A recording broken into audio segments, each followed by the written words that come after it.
senang sekali rasanya saya, Paramita Gayatri, ketemu lagi di acara Ngobrol-Ngobrol Santai bareng Mita. Nah, kali ini kita akan membahas tentang kesetaraan gender atau peran seorang wanita di lingkungan Balai Wilayah Sungai Sumatera 7. Seperti kita ketahui bahwa peran seorang wanita untuk bekerja yang melebihi dari seorang laki-laki itu sangat jarang ya. Maka dari itu, kali ini saya mengundang tamu kita yaitu seorang wanita tangguh, wanita super yang berasal dari lingkungan Balai Wilayah Sungai Sumatera 7 yaitu Ibu Eka Aryani ST. Selamat pagi Ibu. Pagi. Sehat ya? Alhamdulillah. Alhamdulillah. Gimana kabarnya hari ini? Baik. Baik. Oke, kita ngobrol-ngobrol santai sedikit ya Ibu ya. Boleh nih ceritain gimana sih pengalaman Ibu selama bekerja di lingkungan Balai Wilayah Sungai Sumatera 7? Baik. Sebelumnya saya bercerita dulu kenapa pilihan saya sampai ke teknik ini. Ya, benar. Salah satunya background dari orang tua saya, yang kedua-duanya yang memang orang teknik, cuman pas saat itu cuma batas STM. Nah, jadi dengan bekerja dengan pendidikan di sana, kebetulan orang tua saya masuk di Kementerian PUPR juga. Jadi dari sana, kalau dibilang termotivasi tidak, cuma karena tiap hari yang kita lihat seperti itu, apalagi mama saya juga di STM, jadi yang nama melihat wanita itu kerjanya kayak gitu ya sudah biasa. Kami pun waktu masih kecil sering dibawa ke proyek juga sama mama. Jadi waktu sering ke sana, belum terpikir masih, senangnya ke proyek main di air, main di sawah, cuma itu waktu itu. Nah, sejalan dengan sudah kuliah, waktu itu yang namanya kita lulus dari SMA, kita kan belum tahu mau kemana. Jadi mama menawarkan kalau mau masuk teknik, nggak apa-apa juga. Kita juga belum terbayang teknik itu kayak apa. Tapi karena akhirnya kata orang, lebih baik nurutin apa kata orang tua, diikutkan ke sana. Ini mendaftarlah, karena saya nggak termasuk yang tidak beruntung lulus di PTN, masuk di universitas swasta. Nah, setelah itu sejalan dengan pada saat kuliah juga dengan sebanyak itu mahasiswa teknik, ceweknya cuma 9. Cuma 9. Dari sana juga kita udah ditempa bahwa kita ini di bidang yang memang cuma sedikit jumlah wanitanya dari pria. Terus dalam setiap tahapan kuliah ya seperti biasa, banyak juga ininya ini kita tantangan kita, misalnya karena swasta, dosen kita kan banyak dosen PU. Jadi mulai asistensi tugas dari jam 9 ke atas. Jadi kita pulang jam 1, jam 2 malam itu udah biasa. Oh gitu ya. Kena usir dari tempat kos juga udah pernah, karena kita ke ibu kosnya nggak mau tahu karena kita orang teknik. Nah, setelah itu terus begitu, alhamdulillah selesai tahun 99. Pada waktu itu kuliahnya di Bengkulu? Iya, di Bengkulu. Enggak, di Padang. Oh, di Padang. Iya, di Bung Hatta. Pas kerja praktek, terakhir kerja praktek, saya ngambil ke Bengkulu.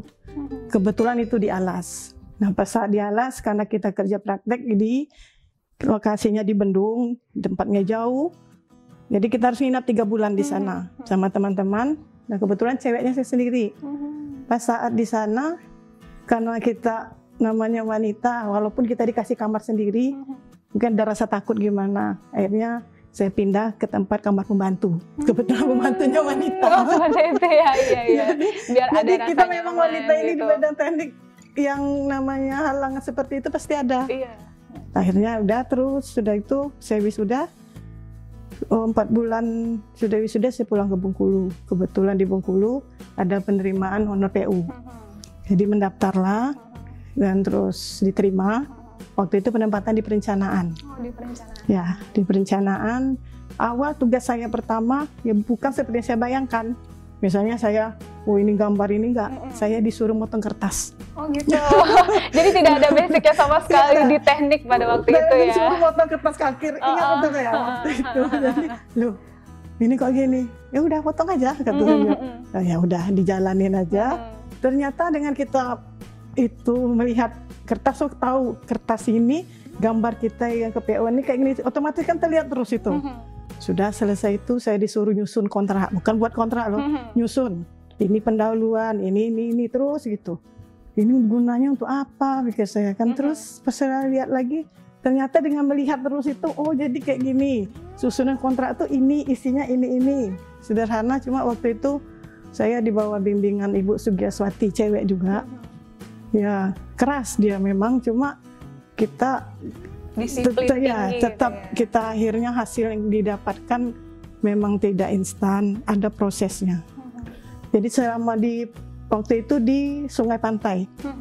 Di Sungai Pantai waktu... Ini setelah dari perencanaan? Iya, enggak, di perencanaan di masih. perencanaan, oke. Jadi di perencanaan ada kekurangan pengawas waktu itu. Kekurangan pengawas di daerah, kebetulan di kota, daerah Pulau Baik. Jadi ditawarin, mau belajar ngawas enggak? Mau Pak, daerah mana di sana? Tapi di sana itu ya bukan daerah rame. Waktu itu belum keluarga kan. Ya oke. Akhirnya pergi pertama sama teman-teman kan, dibawa. Dama itu ingat. Tetap itu perempuan sendiri ya pada waktu itu? Ya? Pelapis tebing. Nah kebetulan kalau pelapis tebing kan nggak terlalu ke dalam, ke hutan apa. Cuma ya itu pas kita datang pertama ketemu pekerja. Disangka pekerja nih kita cuma teman orang ini apa. Jadi disuruh kita ngasih instruksi, dia nggak terlalu diinikan dia karena ini ibu ini siapa katanya kan. Apalagi saya juga masih honor. Ya udah, saya cuman intinya saya mungkin apa yang saya mau instruksikan saya terpaksa saya bilangkan ke senior saya aja, jadi biar disampaikan sambil belajar. Selesai itu tahun 2005 kalau nggak salah ya. Jadi cukup lama di perencanaan. Terus tahun 2006 ada lagi masih di perencanaan, tapi diajak juga ngawas ke lapangan. Waktu itu pekerjaan bangunan pengaman pantai. Bangunan pengaman pantainya di daerah Pantai Berkas, Pantai Zakat. Pantai Zakat. Ya. Terus waktu ke dalam itu daerah muaranya memang masih apa ya, masih banyak, belum ada rumah di belakang rumah orang malah di daerah pesisir. Nah di situ yang lebih terasa kita ngawasnya karena waktu itu pembangunan pantai ini kan lagi digiatkan betul karena memang banyak daerah yang tererosi waktu itu di Provinsi Bengkulu. Nah, pas saat awal itu ingat saya betul waktu awal kita ke lapangan ketemu waktu baru-baru mulai kerja, ada pekerja itu ngomong, "Bu, kalau mau foto-foto atau ibu mau rekreasi nggak di sini, ini orang untuk kerja." Oh iya Pak, kata saya. Saya di sini, saya dari PU Pak. Iya. Itu dia diam aja kan, karena dia pekerja kan. Ya udah aku pergi. Karena kita juga nggak langsung ke pekerja, kita kan ke pelaksana, temuin pelaksana. Akhirnya teman-teman ngenalin ini yang ininya pengawasnya. Ya. Okay. Udah terus kita ngawas, yang namanya di pantai kan Mbak, itu betul-betul panas, terus kadang orang lagi kerja itu nggak mungkin kita nggak itu tungguin, karena itu semuanya pengecoran semua. Jadi kita berteduhnya ya kalau ada gorong-gorong yang memang sudah berdiri, di balik gorong-gorong itu kita duduk. Memang harus begitu, sama cowok-cowok. Karena saya ya nggak mau memanfaatkan kalau kita wanita, kita harus dengan ini harus lebih diperhatikan, harus lebih banyak apa ya, kemudahan ya. Seperti itu ya. Karena saya dalam proses belajar. Dan alhamdulillah teman-teman juga yang waktu itu semuanya sama-sama itu mengerti. Kadang mereka sendiri ya udah nggak usah ini, kita juga udah selesai, kita sama-sama berteduh, dilihat udah panas kan.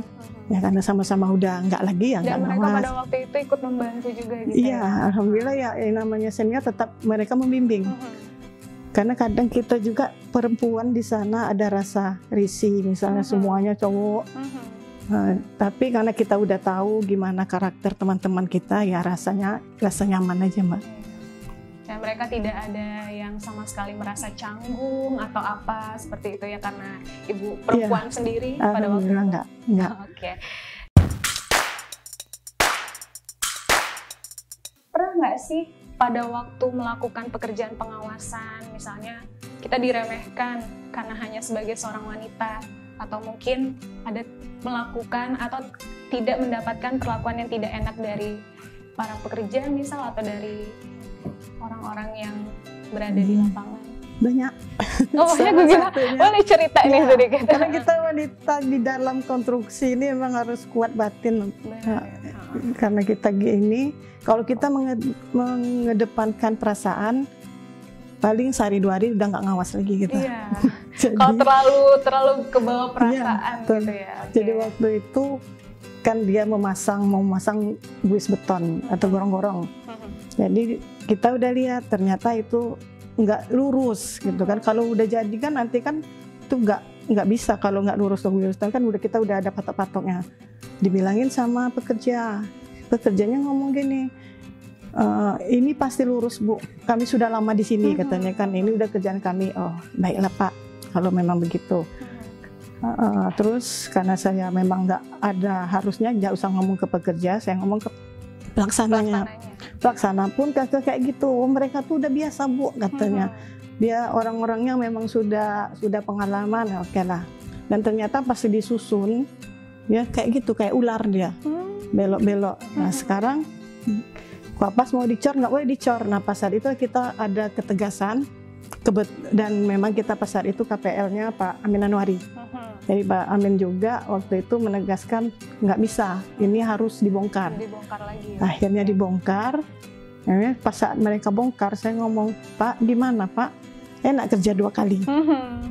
Iya, mendingan dia ikutin aja pada waktu itu ya. Iya Bu, katanya memang harus dipasang, harus dibenang, harus dilevel. Nah kan nggak segampang itu. Nah akhirnya besok-besok pas saat dia mau itu, akhirnya dia bertanya sama kita.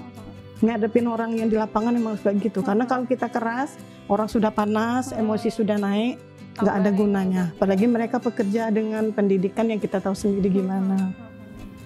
Dan akhirnya para pekerja itu jadi lebih ini ya. Mau didengarnya apa yang kita bilang. Oke.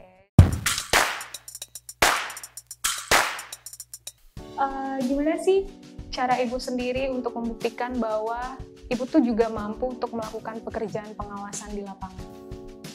Ya caranya dengan menambah ilmu. Ilmu itu cuma terus ya. Dan bertanya, karena kalau kita nggak ada ilmu, gimana kita mau mengawasi orang yang kita awasi aja kita nggak tahu.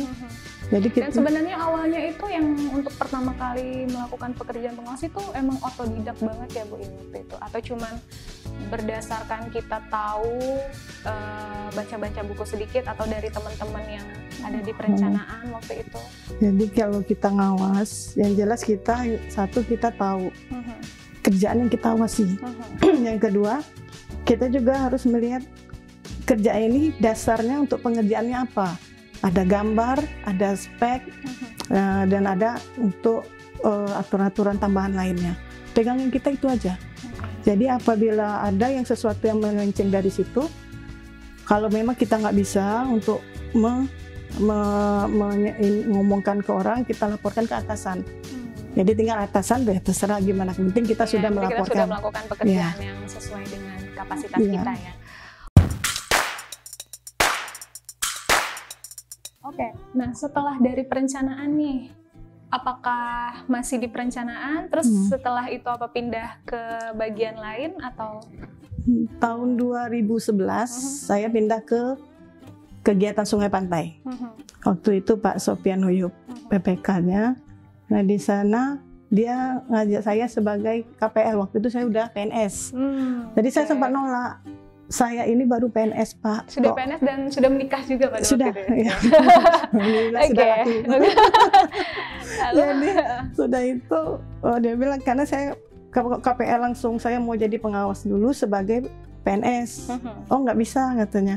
Nggak apa-apa katanya kan sambil itu kan nggak ada itu kan sudah pernah jadi pengawas katanya. Ya akhirnya Bismillah saya jalanin yang itu di lokasinya dari depan BIM Bengkulu Indah Mall sampai 1 kilo sampai ke depan Hotel Pantai Panjang. Ke arah Pasir Putih ya. Nah, jadi pekerjaan 8 bulan karena saya KPL otomatis nggak kayak saya pengawas, saya bertanggung jawab penuh di situ. Di situ lain pula problemnya yang kita hadapi bukan pekerja lagi karena pekerja itu udah ada yang sudah pengawas. Yang kita hadapin ini malah kayak pelaksananya, kayak LSM. Nah, untuk tadi ada tantangan tersendiri nggak sih untuk menghadapi dari tim pelaksana? Karena ini bukan lagi dari pekerjanya ya Bu ya, ini dari pelaksananya sendiri. Itu seperti apa sih Ibu menghadapinya? Ya, kalau di sini karena kita sudah status kita pun sudah PNS, ya caranya ya tegas. Harus Cuma itu ya, harus tegas, tegakkan aturan. Tapi memang namanya lapangan, kita juga punya beberapa pertimbangan, misalnya dari waktu dan juga dari misalnya kalau kita terlalu keras tanpa kita melihat situasi kondisi juga nggak boleh. Tapi kalau yang kita telah ini nggak bisa ditolerir lagi. Kalau yang ini masih bisa kita inikan dengan syarat harus kayak gini gitu.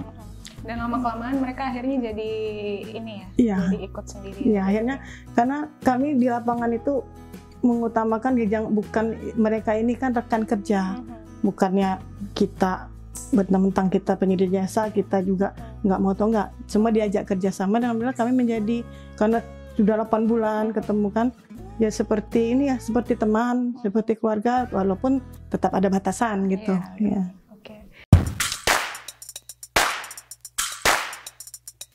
Nah, ini di luar dari konteks pekerjaan ya.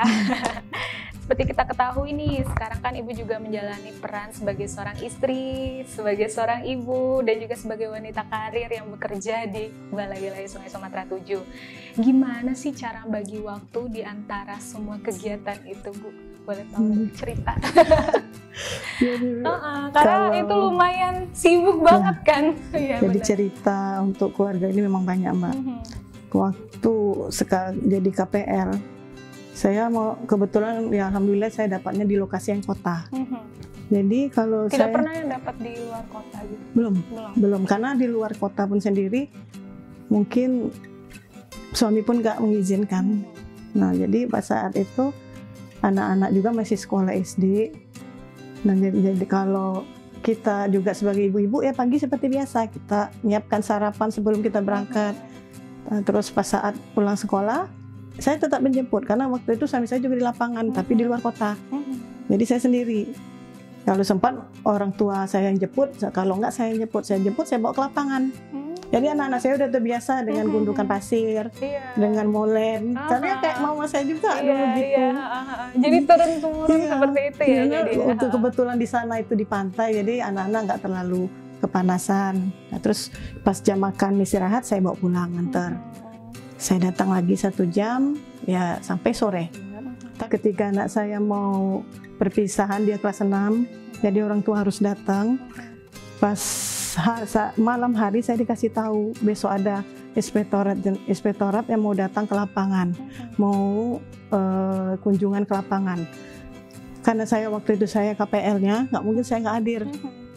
Terus ya udah paginya saya antar dulu anak saya ke tempat perpisahan.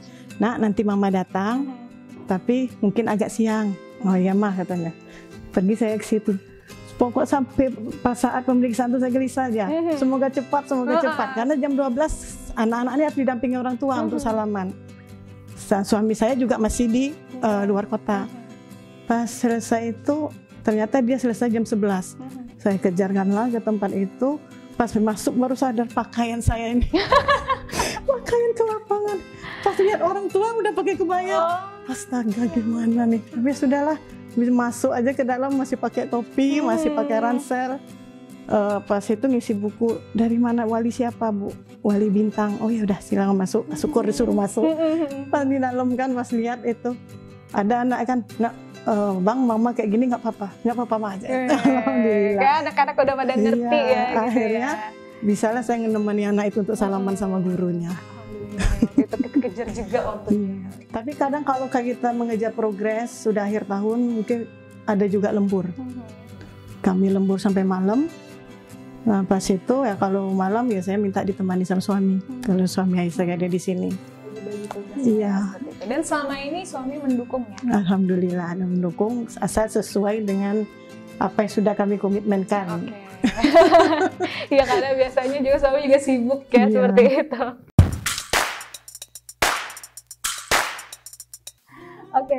Nah, selain juga membagi waktu antara kesibukan keluarga, seperti kita ketahui nih, kan Ibu sendiri juga mempunyai kegiatan ya saat ini yang di luar kantor, sekarang kayaknya lagi aktif nari ya? Ada. Bener nggak sih? Itu buat nambah-nambah kesibukan kah? Atau memang hobi? Atau apa gitu? Kayak seru nih gitu kan? Enggak, itu sekedar olahraga Atau aja. turun dari anak gitu ya? Anak saya sendiri entertainment gitu kan? Jadi sekedar waktu itu sekedar untuk cari keringat untuk olahraga, karena kita kalau sudah tua udah 46 lah Mbak. Jadi Wah, untuk 46, ya ya apa ampun. jelita Kayak masih jelang ini ya. 50 tahun. Oke. Jadi Saya kayak masih umur 30-an gitu. Anak-anak 3 ya? Iya. 3, oke. Jadi sekedar untuk olahraga yang kebetulan teman saya, anak saya aktif di situ, kita ini yuk buat untuk ini, untuk acara have fun aja, kita Iya. latihan sambil sekalian olahraga yang ringan. Oh jadi kayak gitu aja, cuma nggak ada target apa enggak. Iya, tapi seru loh, selingan. karena aku termasuk yang mengikuti juga kayaknya.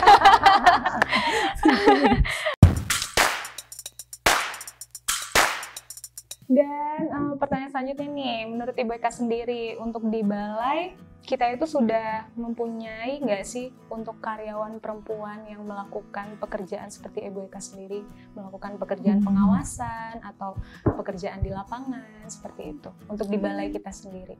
Kalau yang sekarang, saya yang setahu saya yang memang rutin kayak gitu belum ada Mbak. Belum. Tapi kalau mungkin kawan-kawan perencanaan pergi survei apa sudah banyak. Terus yang di OP pun juga ada, cuma kalau di tempat lain kan mereka nggak start setiap hari kayak gitu dalam waktu berbulan-bulan. Tapi kalau mereka mungkin dikasih kesempatan bisa semua. Gara-gara ada niat apa enggak itu Iya, aja. tinggal tergantung dari diri kita sendiri. Ya. Tapi emang seperti yang kita lihat kayaknya memang belum ada ya untuk regenerasi dari Ibu Eka sendiri nih kayaknya. Nanti ada. Mudah-mudahan lah ya. Oke, dan terakhir nih, apa sih harapan Ibu sendiri untuk kita sebagai seorang wanita ke depannya di Kementerian PUPR, khususnya untuk di Balai Wilayah Sungai Sumatera 7? Harapan saya ya apa nih, untuk kalau wanita yang di luar teknik mungkin sudah banyak yang sudah hampir seimbang lah kita sama dia dalam pekerjaan dalam segala hal. Tapi yang untuk yang di bidang infrastrukturnya yang mempunyai dasar keteknikan, ya dia misalnya bergerak langsung terjun ke lapangan, kan itu masih kurang. Cuma menurut saya kalau memang sebaiknya sebelum diadakan juga untuk yang wanita-wanita ini dikasih kesempatan buat mereka turun ke lapangan. Jadi kalau sudah dikasih kesempatan, kalau seandainya ada yang nggak mampu, akhirnya kan nanti terseleksi sendiri. Tapi kalau belum dikasih kesempatan, gimana mereka bisa mereka mau ya, mau ya, turun kayak gitu. Ada harapan lain mungkin? Tidak ada? Harapan lain seandainya nanti kalau memang di lapangan ini ada wanita, apalagi keluar daerah, fasilitas untuk mereka kan di Kementerian PUPR pun ada pengaruh utamaan gender kan. Jadi fasilitas yang ada untuk wanita itu juga diadakan. Misalnya kalau di luar, kalau di sini mungkin bisa lah kalau kita mau yang kecil aja untuk ke toilet, kan nggak ada waktu itu. Saya terpaksa pulang ke rumah, kebetulan rumah orang tua dekat. Tapi kalau nggak ada gimana Mbak? Nah terus apalagi daerah yang di dalam hutan sana kan. Untuk lokasi yang jauh ya. Jadi akhirnya kan, kalau mungkin kalau sudah ada fasilitas, rasa nyaman, terus kepastian akan keamanan mereka, mungkin bakal banyak juga wanita yang mau ikut terjun. Karena di Bina Marga pun sudah banyak saya kalau yang terjun ke lapangan, karena mereka memang kerjaan mereka kan di jalan, di luar itu, nggak terlalu, kalau kita SDA bisa sampai ke dalam. Karena waktu itu saya peltek juga, saya masuk ke dalam-dalam ke daerah Padang Kuci, ke daerah Nasal. Itu pun tetap bawa anak Mbak. Strong banget ya. Kapan bisa kayak gitu juga? Harus bisa. Harus bisa ya, yang penting niat dan kemauan dari kita sendiri. Oke, terima kasih Bu Eka atas waktunya sudah bersedia hadir pada hari ini. Semoga sehat terus, Amin. lancar terus rezekinya, Amin. terus karirnya juga semakin membaik ke depannya. Salam buat keluarga, buat anak-anak, dan kita ketemu di lain waktu. Oke, tetap semangat Ibu Eka. Perempuan dan laki-laki itu memang berbeda, namun sejatinya mereka memiliki kedudukan yang sejajar. Tidak ada yang lebih tinggi dan juga tidak ada yang lebih rendah. Kesetaraan gender merupakan salah satu hak asasi kita sebagai manusia. Hak untuk hidup secara terhormat, bebas dari rasa ketakutan, dan bebas menentukan pilihan hidup yang tidak hanya diperuntukkan bagi para laki-laki. Terima kasih, dan Assalamualaikum warahmatullahi wabarakatuh.